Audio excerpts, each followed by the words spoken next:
রাখতে আমার আমার সোনার বাগনি আপনি মাখে অনেক ওই সুরবরেখা তোর কি হয়েছে? কেন পিসিমার কি হয়েছে দাদু? তবে তুমি কাঁদছো কেন? কাঁদছি আমি কাঁদছি কি আর সাথে? কি হয়েছে তাই বলো। আমার সোনার বাগনি মাতা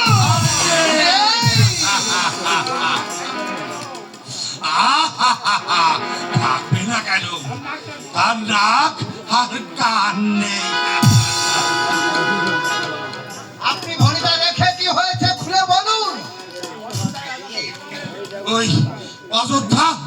ওই অযোধ্যা দাদা ওই বাসরানের বেটা রাম আর তার ভাই লক্ষণ খান আমার ভাগ্নি মাঝির মতো না আর কুলোর মতো কান একেবারে কেটে নিয়ে বললে বাবুল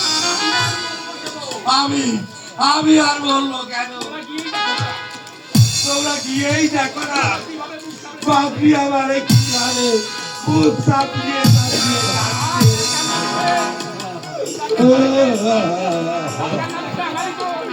তার কানে ঘুরে বেড়াতে গিয়েছিল। কোথা থেকে?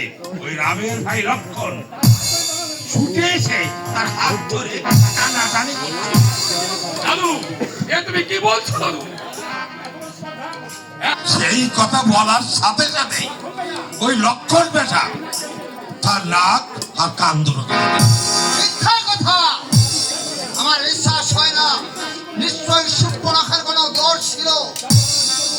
যত অপরাধী করুক নারী রঙে যে রাস্তা ঘাট করে এই রাবণ তাদেরকে কোনোদিন ক্ষমা করে নিশ্চয়ই কোনো ভুল হয়েছে দাদা। না বিভীষণ না। নর বলে তাদের এত অহংকার। রাক্ষস নারীর আর সারথীকে আমার রথ প্রস্তুত করতে বলো, সৈন্যদের প্রস্তুত হতে বলো। নারী যাও। মুখে গুণে বহু গুণে গুণান্বিত এমন রূপ যেন অপসরাও কেউ হার মানায়। হ্যাঁ তাই বলছিলাম বাবা।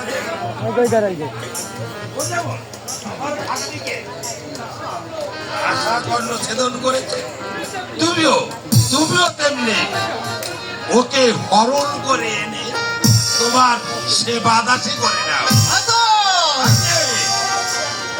আপনি কি বলছেন? আপনি আমাদের গুরুজন, আপনি নারী হরণের কথা বলছেন।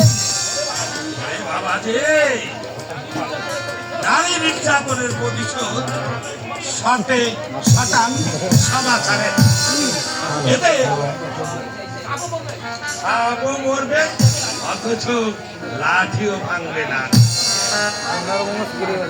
আপনি ঠিকই বলেছেন। আপনার পরামর্শই আমার মনোপুত হয়েছে। দাদা হরণ যে মহাপাপ। এরা কারা তুমি জানো দাদা?